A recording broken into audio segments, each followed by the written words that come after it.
নমস্কার বন্ধুরা, আবাসিক ঘরকন্যা আপনাদের সকলকে স্বাগত। আজকে আমি ট্যাংরা মাছের ঝালদা করব বেগুন দিয়ে। আপনারা অনেকেই খেয়েছেন ট্যাংরা মাছ, তা আমি ট্যাংরা মাছের রান্না কেমনভাবে করি বেগুন দিয়ে, আপনারা আসুন দেখুন কিভাবে করি। আমি বেগুন কেটে রেখেছিলাম, দিয়ে তাতে নুন হলুদ মাখিয়ে রেখে দিয়েছি। আমি বেগুনগুলোকে এইভাবে লম্বা লম্বা করে কেটে নিয়েছি, নিয়ে নুন হলুদ মাখিয়ে নিয়েছি। আর ট্যাংরা মাছগুলোকে দেখুন, ট্যাংরা মাছগুলোকে আমি এখন এইভাবে ধুয়ে পরিষ্কার করে রেখে দিয়েছি। এর মধ্যে দিয়ে দেব আমি কিছুটা লবণ দেব, কিছুটা আমি হলুদ দিয়ে দেব,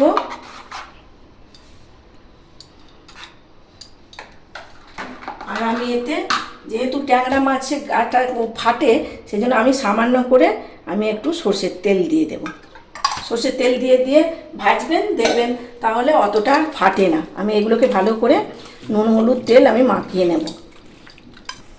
এই যে বেগুনগুলো ভাজার জন্য আমি কড়া বসিয়ে নিয়েছি, এখন এর মধ্যে দিয়ে দেব সাদা তেল।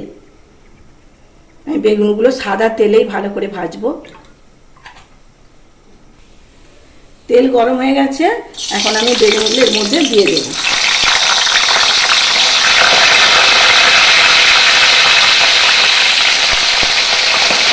এইভাবে বেগুনগুলোকে আস্তে করে হালকা করে ভেজে লাল লাল করে তুলে নেব। বেগুনগুলো লাল লাল করে ভাজা হয়ে গেছে, বেগুনগুলোকে আমি এভাবে তুলে নেব সমস্ত বেগুন। ওই তেলের মধ্যেই আমি এখন ট্যাংরা মাছগুলোকে ভেজে ফেলব।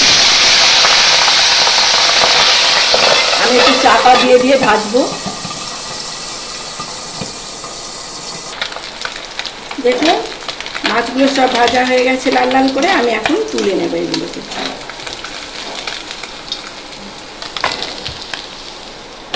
একইভাবে আর যে মাছগুলো আছে একইভাবে ভেজে নেব সব।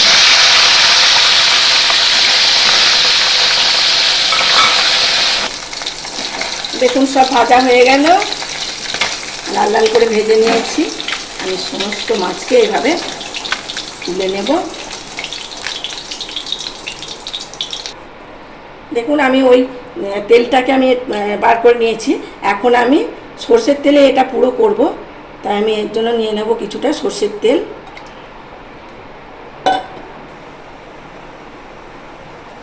তেল গরম হয়ে গেছে, আমি এর মধ্যে দিয়ে দেব কিছুটা গোটা জিরে, একটা শুকনো লঙ্কা,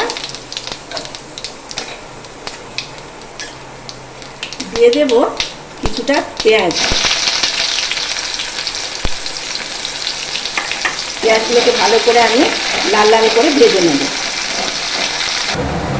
আমি এই যে পেঁয়াজটা কিছুটা ভাজা হয়েছে, এর মধ্যে দিয়ে দেব আমি কিছুটা পরিমাণ টমেটো দিয়ে কিছুটা নাড়বো। তারপরে এর মধ্যে আমি কিছুটা লবণ দিয়ে দেব, যাতে তাড়াতাড়ি করে এটা সেদ্ধ হয়ে যায়। এগুলো আমার লাল লাল করে মোটামুটি ভাজা হয়ে গেছে। এখন আমি দিয়ে দেবো এর মধ্যে 1 চামচের মতো আদা রসুন পেস্ট। আদা রসুনটাকে ভালো করে একটু নাড়াচাড়া করে নিয়ে এর মধ্যে দিয়ে দেব 4টে কাঁচা লঙ্কা। দেখুন এর মধ্যে আমি কিছু গুঁড়ো মশলা দেব। নিয়ে নিয়েছি ধনে, জিরে, শুকনো লঙ্কা গুঁড়ি, কাশ্মীরি লঙ্কা গুঁড়ি আর একটু হলুদ। এগুলো আমি এখন সব এর মধ্যেই দিয়ে দেব।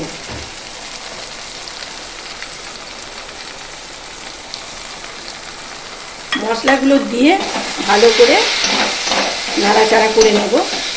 আপনারা তো ট্যাংরা মাছ অনেকভাবেই খেয়েছেন, একবার বেগুন দিয়ে ট্যাংরা মাছের ঝালদা করে খেয়ে দেখবেন, ভালো লাগে ভীষণ। এই যে মশলা সব দেখুন তেল ছেড়ে দিয়েছে। আমি এখন একটা মশলা পেস্ট করে রেখেছিলাম, এতে রেখেছি আমি সর্ষে আর পোস্ত, এটা আমি দিয়ে দেব। ঝালদায় একটু সর্ষে পোস্ত না দিলে ভালো লাগে না, সেই জন্য আমি সর্ষে পোস্তটা দিলে। আপনারা একবার শুধু পোস্ত না সর্ষে না বেটে একটু পোস্ত দিয়ে সর্ষে বেটে দেখবেন, খুব ভালো লাগে খেতে। যে কোনো মাছের ঝালে আপনারা সর্ষে পোস্ত একটু বেটে দেবেন, দেখবেন খুব ভালো লাগে। মশলাটা আমার মোটামুটি কষানো হয়ে গেছে। মশলা কষানো হয়ে গেছে, এখন আমি জল দিয়ে দেবো এতে। খুব সহজেই করা যায়, আপনারা একবার তৈরি করে খাবেন। দেখুন গ্রেভিটা ফুটে গেছে, আমি এখন এই মাছ আর বেগুন পুরোই দিয়ে দেবো সব।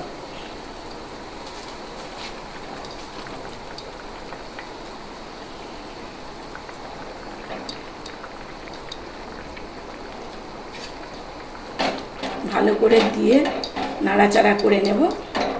কিছুক্ষণ ফুটে গেলে একটু ফুটতে দেব, তারপরে আমি নামিয়ে নেব। দেখুন তরকারি ট্যাংরা মাছের হয়ে গেছে। আমি একটু সামান্য করে চিনি দিয়ে দিচ্ছি, সামান্য দেবেন, বেশি দেওয়ার দরকার নেই। এই সামান্য দিলে তার টেস্টটা বাড়বে। আর এর মধ্যে আমি দিয়ে দেব সামান্য গরম মশলা আর ধনে পাতা কুচি দিয়ে নামিয়ে নেব।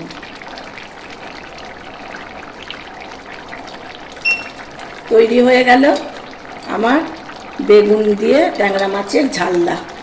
আমি নামিয়ে আপনাদের দেখাচ্ছি। বন্ধুরা আমার দেখুন ট্যাংরা মাছের বেগুন দিয়ে ঝালদা তৈরি হয়ে গেছে। আমি কেমন করে করলাম আপনারা তো দেখলেন, এইভাবে আপনারা বাড়িতে তৈরি করবেন। আর আমার এই রেসিপি আপনাদের কেমন লেগেছে আপনারা একটু কমেন্টের মাধ্যমে জানাবেন। খুবই সহজে করা যায়, বাড়িতে ট্যাংরা মাছ আসলে এইভাবেই করবেন।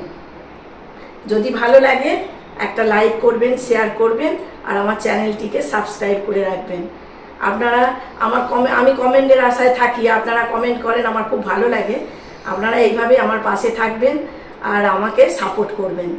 ততক্ষণ আপনারা ভালো থাকবেন, সুস্থ থাকবেন, সাবধানে থাকবেন। দেখা হবে অন্য কোনো ভিডিও নিয়ে। ততক্ষণের জন্য টাটা।